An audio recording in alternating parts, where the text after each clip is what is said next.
Welcome to our Research Like a Pro question and answer series, Finding Historical Laws for a Locality Guide. So, this is a question that we all might have at some point in time. I know I should reference the law when researching the records, but how do I find the right law? And where should I keep track of the laws? So, we're going to take a look at this.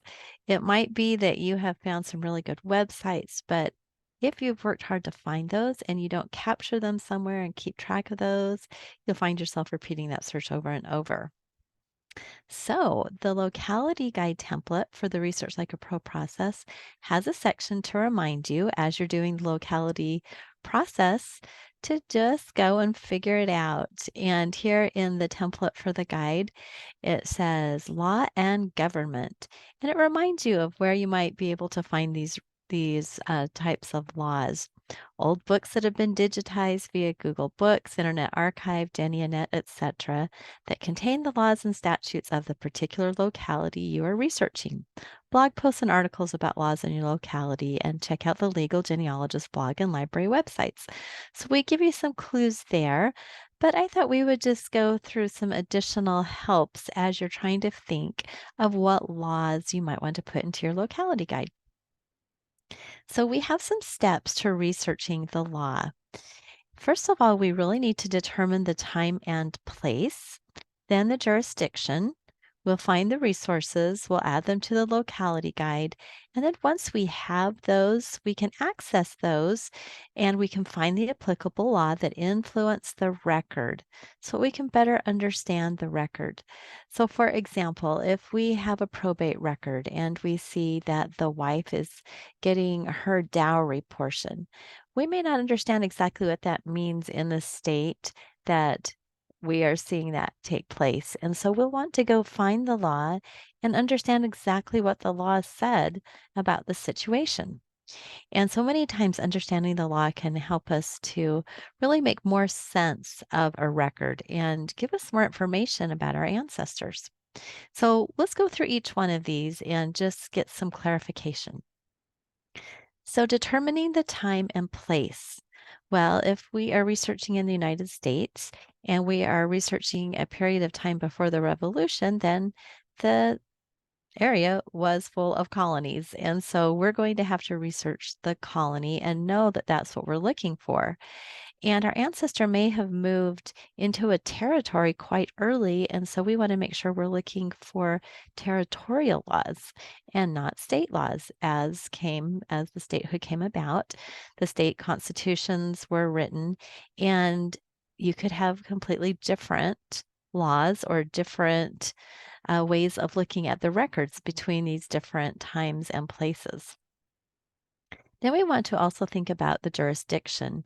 So, if it was a colony, we would have colonial charters or constitutions, and we would have territorial laws or state laws. But if it was after the United States was formed, we have federal legislative acts. And so there are certain records that are under these acts. And an example of those would be an immigration law that would really affect the records and affect your ancestor. So we want to think carefully about the law and the jurisdiction that created it and how it was affecting our ancestors. So once we figured out a basic time and place and a jurisdiction where to go for this type of a law, then we have to find some resources. So I have some things here kind of in order of maybe how you'd like to start. So we'll go through these. Cindy's list, I'll show you an example, has a wonderful collection of links that you can start with. The legal genealogist, Judy Russell's blog, has articles that talk about using the law, but she also has a lot of links for specific localities. The advancinggenealogist.com, that blog website has many, many links, and we'll look at an example. But we don't want to also to forget our state archives because sometimes a state archive might already have the laws for the state right there for you to access, and it's really easy to find them. Now we know that every state archive is different, and so this may not be the case for each one, but it's worth a shot to try. And then, of course, we have our digitized books, and we'll look at an example there. So here's an example of finding the law of Arkansas. And when I went to Cindy's list and we did locality specific United States, Arkansas for the search, and just look at all of the links that are there already for us. And Cindy has included some explanation about these, but I want to just highlight this section down here, which is the federal and state constitutions for Arkansas. And you can see that this is the same set, but they're on different websites. So here's one on the Online Liberty Library of Liberty. This one is on Google Books, and this one is on Haughty Trust. So you will often find something like this. These books are out of copyright, so they're on multiple websites. And what you'll want to do is just to briefly look at each one and find the interface that lets you search easiest. Which one is more intuitive? Which one works better for you to find what you need? And they'll all work just a little differently. So let's just see what this one looks like, this Online Library of Liberty. So, it's a pretty website. And here's a little screenshot that they put in there for the book. And when I tried to really do some searching within this, you can download it as a PDF and then perhaps search within it that way. But it was not very easy on the website to actually look at the book and to get into it and search it that way. So this is one option. And sometimes when you look at these types of books, they will give you additional information. Here they give you a type of source citation, and this could give you some good information. But I wanted to go see what it looked like over on Haughty Trust. And here is the exact same book. And this time I could very easily click on the book. It opened up very quickly within the website. And I could scroll to the table of contents and I found Arkansas right away. And I could see that, oh, there's all sorts of information here. The first part is all about the territorial government of Louisiana or Missouri, all as the territories were rearranged in the West, they would have different names, but it was for that area that was Arkansas. And then here's a constitution that I'm interested in. And I can look over here and see what page it is in, and then I can, put in that image number. This is not an image number, but you can do some guessing. I put in something like image 250 and got close. So I found that Haughty Trust was very, very easy to work with and to find what I wanted. And I could also use the search bar to search within and find mentions of, say, tax laws or marriages. And so I liked using that. Now, another really good resource is Judy Russell. She's the legal genealogist. And the best way to use her website is to search by location and the term law. So, searching for Arkansas and law, I found a number of blog posts, and here's just one of those, which is titled Finding the Law in the Natural State. The thing that's nice about Judy's blog is that she does give you some background, she gives you some information about it. She, in a narrative format, will explain what was going on with the law and this area.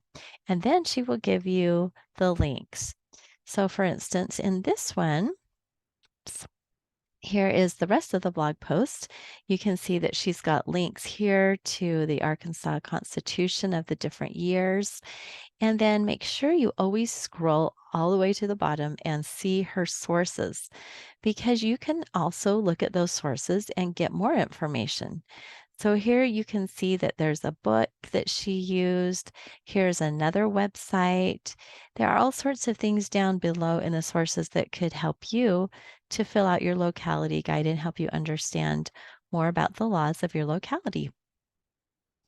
Now, a website you may not have heard of, but is one that is a wonderful resource is the Advancing Genealogist. And this is created and cared for by Debbie Mizella. She's a certified genealogist, and she's working on getting all the different states added to her website.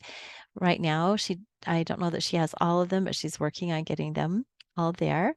And here when we put in Arkansas under the Library Index, we have two places that we can go. We can look at a page with a lot of links to statutory law and a place for links to case law. And so this is also a really good place to either put a link in your locality guide or to go to these and maybe add some of these links for whatever is the time frame that you are researching. So this is a wonderful resource. Again, someone who has done some of the homework for us. Now, Google Books is another good place just to search within because of Google's capability of their search engine. It's a good one to just put in Arkansas law and see what you get. And you can see here that we've got Arkansas statutes of 1947, but then we've also got one that I'm more interested in, which is more of the historical era that I am researching of 1838. And when I click into this, again, Google Books has a nice interface and you can really quickly see what you've got and you can scroll forward. And I like to, again, get to the table of contents and just get an idea. What is in this revised statutes? Is this even what I'm looking for? And so here you can see that there are all sorts of little sections. And, if I am doing a probate case and I'm interested in wills and testaments for this era, then this would be a good place to see what the actual statute was at the time. So Google Books is another excellent place to do some searching.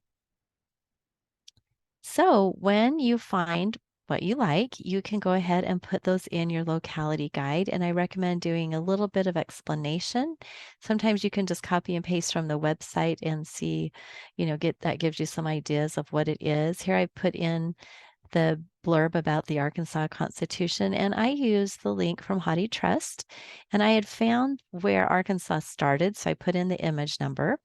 And then I just gave myself a little reminder that it told about each branch of government, the court system, military, taxation, emancipation of enslaved people, etc. And so this helps me to remember, do I want to go look at this? Will this help me in my research or not? And then I put in the territorial acts. These are all separate, but you can see the different years, so I could go specifically to a year that I wanted. And then I also have the legal genealogist search for Arkansas and the advancing genealogist. And so I've got a nice little overview here of the laws for Arkansas now. And of course, as with anything with our locality guides, we can add to those as we find more references or more resources. So just to wrap this up, remember that you really need to start with a time and a place. You don't need to put in references to the laws from the very beginning till current day unless you really want to know all those. Usually we are just focusing on a certain time, and so we can focus on that for our locality guide. And then we want to make sure we're determining the correct jurisdiction. Who was in charge of the records and the laws at the time our ancestor lived there? And then we want to search all available resources because, as you saw, there's not one stop shopping for this. There are lots of different places that we can gather these things up. And that's the real value of creating our own research guide because we do the work and then it's available for us for exactly what we need. So, good luck doing your locality guide and finding the laws for your location. Thank you.